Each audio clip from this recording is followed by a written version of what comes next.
Olá, meus amigos queridos da nossa Evangelioterapia, do Leal,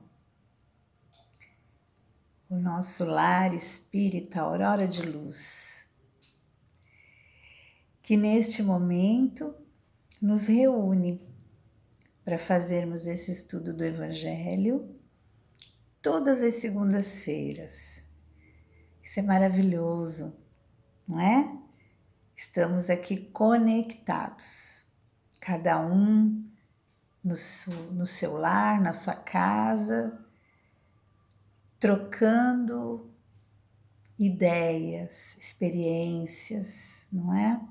Falando sobre o Evangelho de Jesus maravilhoso. Vamos orar?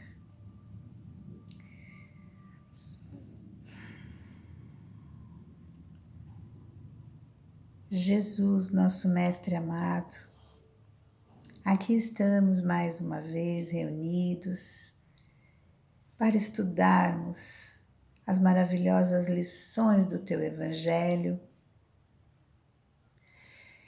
para que a cada vez que abrirmos uma página deste Evangelho maravilhoso, possamos dar um passo adiante na nossa elevação espiritual, na nossa formação moral, agradecendo a espiritualidade que ampara este trabalho da nossa casa bendita, ao mentor do grupo da Evangelioterapia, aos bons espíritos que nos intuem nesses estudos, que acalmam os corações, que nos conectam cada vez mais com a luz, com a paz, com a força e a coragem que tanto almejamos, para a cada dia compreender um pouco mais sobre a vida e assim iniciamos a nossa Evangelioterapia. Dando prosseguimento, nós vamos iniciar o capítulo 18. Muitos são os chamados e poucos os escolhidos. Eu preciso fazer a leitura para depois nós conversarmos um pouco. Inicia com a parábola da festa de núpcias. Jesus, falando ainda em parábola, disse: O reino dos céus é semelhante a um rei que, querendo fazer uma festa para o casamento de seu filho, enviou seus servidores para que chamassem os convidados para as bodas, mas eles se recusaram a vir. O rei, então, enviou outros servidores com o seguinte recado aos convidados: Digam a eles que já preparei meu banquete. Mandei matar meus bois e todos os animais que tinha engordado. Tudo já está pronto. Digam a eles que venham para as festividades. Porém, os convidados desprezaram novamente o convite e se foram, uns para as casas de campo, outros para seus negócios. Outros, após terem insultado os servidores do rei, ainda os mataram. O rei, após saber o que aconteceu, ficou furioso e enviou seus soldados matando os assassinos e queimando suas cidades. Então o rei disse a seus servidores: As festividades estão prontas, mas os que foram convidados não eram dignos de participar. Vão pelas encruzilhadas e convidem para os festejos todos aqueles que encontrarem. Os servidores do rei foram então para as ruas e convidaram todos que encontraram, bons e maus, e a sala do banquete de núpcias ficou repleta de pessoas. Em seguida, o rei entrou na sala para ver os que estavam à mesa, e percebendo um homem que não estava com a roupa nupcial, lhe disse: Meu amigo, como entrou aqui sem ter a roupa nupcial? E o homem permaneceu em silêncio. Então o rei disse aos seus servidores: Atem as mãos e os pés e lancem esse homem nas trevas exteriores, onde haverá pranto e ranger de dentes, pois muitos são os chamados e poucos os escolhidos. Mateus, capítulo 22, versículo de 1 a 14. Na sequência, diz que Jesus criava suas fábulas com os fatos mais comuns do dia a dia e adaptava aos costumes e o caráter do povo a quem falava. A maioria delas tinha como objetivo fazer o povo compreender a ideia da vida espiritual. Quando aqueles que interpretam as fábulas de Jesus não levam em conta o aspecto espiritual, seu significado não é compreendido. Jesus compara o reino dos céus, onde tudo é alegria e felicidade, a uma festa de núpcias. Aos primeiros convidados, ele refere-se aos hebreus, que foram os primeiros a serem chamados por Deus para que conhecessem suas leis. Os enviados do rei são os profetas, que convidaram os hebreus a seguirem o caminho da verdadeira felicidade. As palavras dos profetas foram poucos escutadas, seus ensinamentos desprezados, e muitos foram mesmo massacrados como os servidores do rei na parábola da festa de núpcias. Os convidados que deixaram de comparecer, alegando que tinham que cuidar de seus campos e de seus negócios, simbolizam as pessoas absorvidas pelos problemas materiais e que não dão importância às coisas espirituais. Os judeus daquela época acreditavam que a sua nação deveria ter o domínio sobre todas as outras. Antes da vinda de Jesus, todos os povos, com exceção dos hebreus, adoravam ídolos de barro, estátuas e eram também politeístas. Eles acreditavam em vários deuses.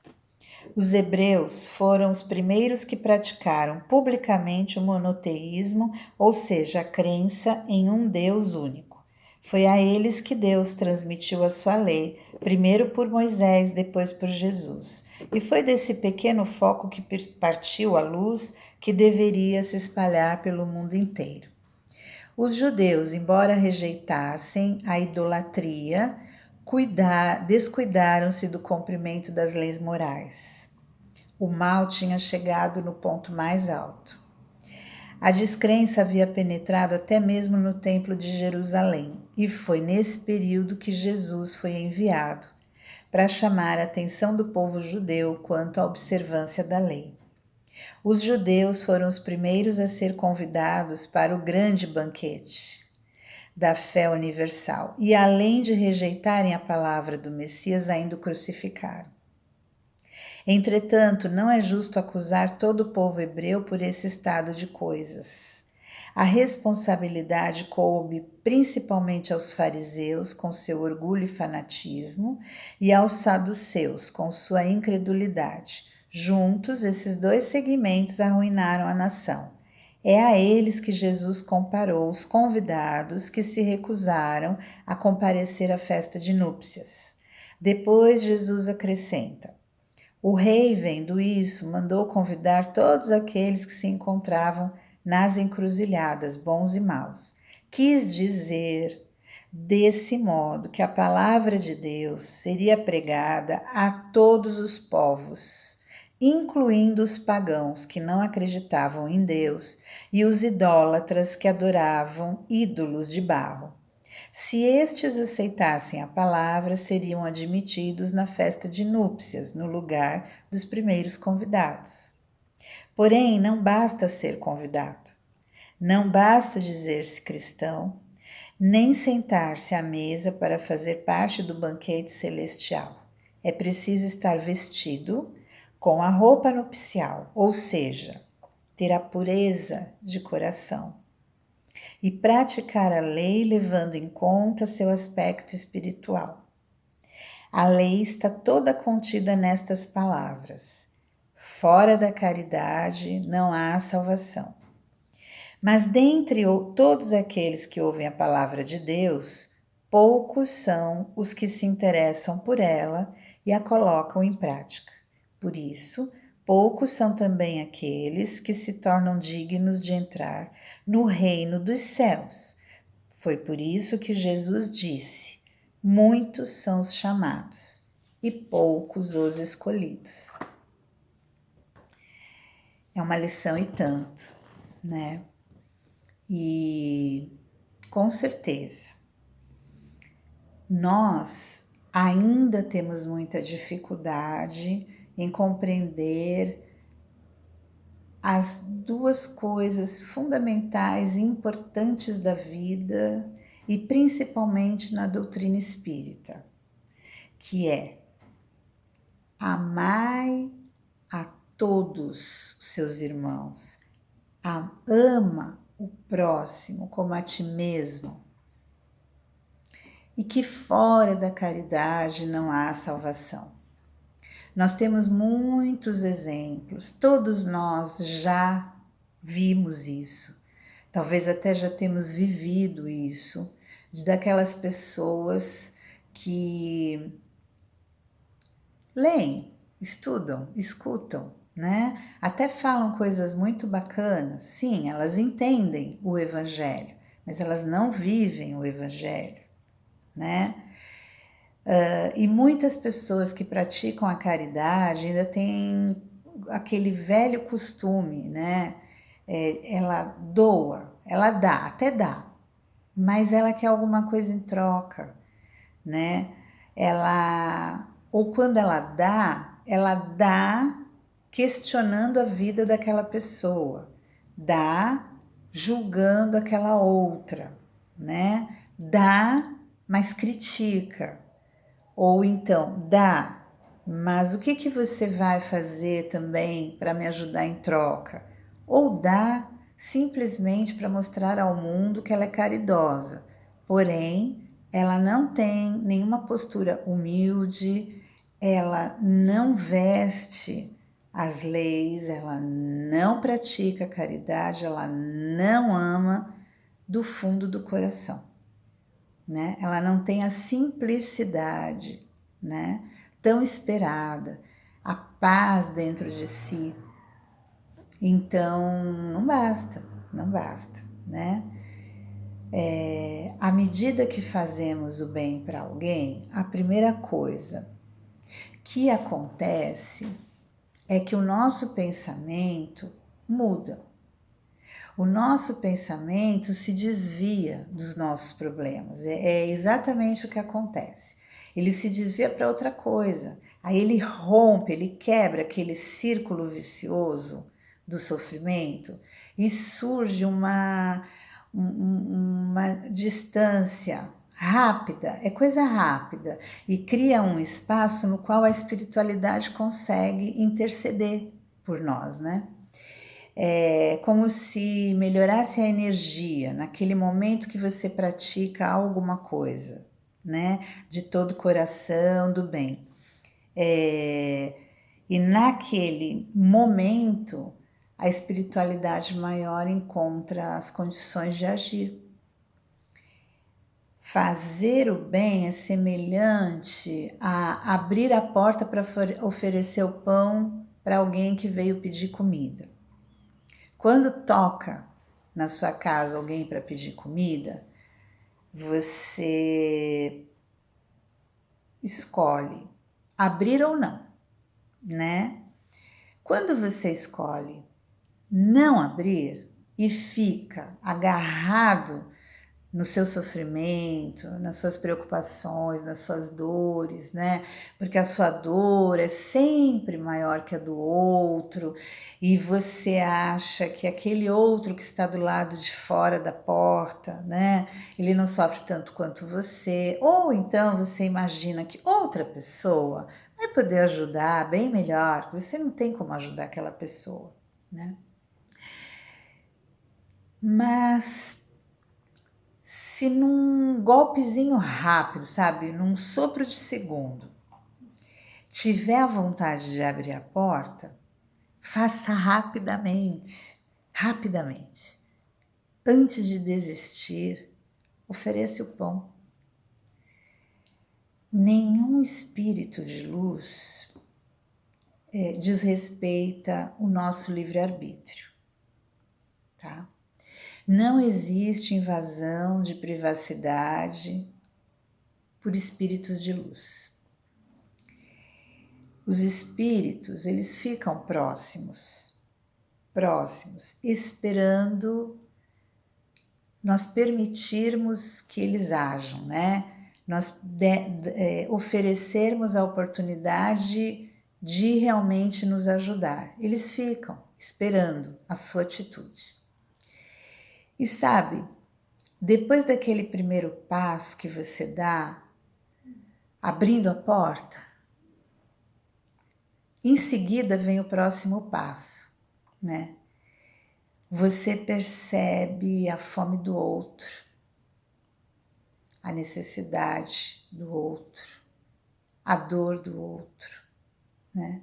E quando a gente encontra os olhos do outro que necessita do alimento, de uma roupa, de uma palavra, né? Porque nós sabemos que caridade material e moral são tão fundamentais, né? Nem sempre você vai ter o pãozinho para doar, mas você pode ser a luz na vida de alguém, né? Nesse momento, o seu pensamento se desprende da própria dor. Quando você olha nos olhos do outro. O teu sofrimento, naquele momento, ainda que pequeno, você não lembra mais dele, né? E quando você fecha a porta, depois de ter atendido aquele irmão que necessitava de ti, você vai sentir um certo bem-estar, né? Você chega mesmo que pequenininho, de repente você vai ter fome, você vai ter vontade de ligar para alguém, sabe? Você vai ter vontade de organizar alguma coisa na sua casa, fazer alguma coisa que você não tinha tido a coragem de fazer dentro de casa mesmo, sabe? E isso que você sente, ainda que pequenininho, é a ação da espiritualidade maior. Emanam fluidos em sua direção, né? É uma força espiritual. A força dos bons espíritos, elas sugerem pequenas ações na tua vida, né? E inexplicavelmente, a vontade de abrir a porta outras vezes, sabe? Então, basta a primeira vez. Você vai sentir esse bem-estar tão maravilhoso que, com certeza, você começa a abrir a porta todas as vezes que alguém te procurar. É uma lição que nós precisamos cultivar. É uma das portas que precisamos abrir para seguir rumo ao nosso crescimento espiritual. A caridade, o amor ao próximo. Estamos longe, muito longe, de praticar da forma que Jesus gostaria, da forma que a espiritualidade espera. Mas a cada pequeno passo que nós damos para nossa evolução humana, evolução espiritual, evolução moral, né? É uma alegria e transforma a nossa vida. Então, daqui nós vamos partir para a nossa conversa no grupo da Evangelho Terapia. A lição de hoje, ela leva para muitos caminhos. O trechinho que eu li dá uma palestra gigantesca. Então, eu acredito que na hora que eu estava lendo e agora nesse comentário, vieram muitas luzes, vieram muitas ideias, vieram muitas lembranças. E dentro do nosso grupo da Evangelho Terapia, o bacana é isso, é a gente agora ir ilustrando, né? Ir contando, ir trocando ideias, ir colocando as nossas opiniões, né? Eu apenas iniciei uma provocação. E aí nós vamos seguir com o nosso grupo. Eu vou ler uma mensagenzinha para encerrar do livrinho Sempre Melhor, do José Carlos de Luca, tá? Eu abri sem querer e veio muito a calhar para essa lição de hoje. Diz a canção anualmente tocada por uma conhecida emissora de televisão: hoje a festa é sua, hoje a festa é nossa, é de quem quiser, quem vier. Hoje é a festa, não amanhã, não o ano que vem, não depois que a morte chegar. A festa está ocorrendo agora em sua casa, no seu trabalho, em sua rua, em sua escola, em sua comunidade. Você está aproveitando? Você está conversando animadamente com as pessoas? Está curtindo a música? Está fazendo novas amizades? Está aprendendo novos conhecimentos? Você está feliz e alegre, como se costuma estar em uma festa? Está fazendo os convidados felizes? Não espere a festa acabar para começar a viver. Show, né? Essa mensagem veio para fechar o nosso estudo. Ela veio para contemplar mais um assunto para nossa discussão em grupo. Muito obrigada a todos e nos encontramos às 19h30 para começarmos a nossa conversa na nossa Evangelho Terapia. E lá eu vou fazer a prece final no nosso grupo. Um beijo grande e vamos pensando, lembrando histórias importantes para a gente fazer essa troca de experiências bacanas. Até já!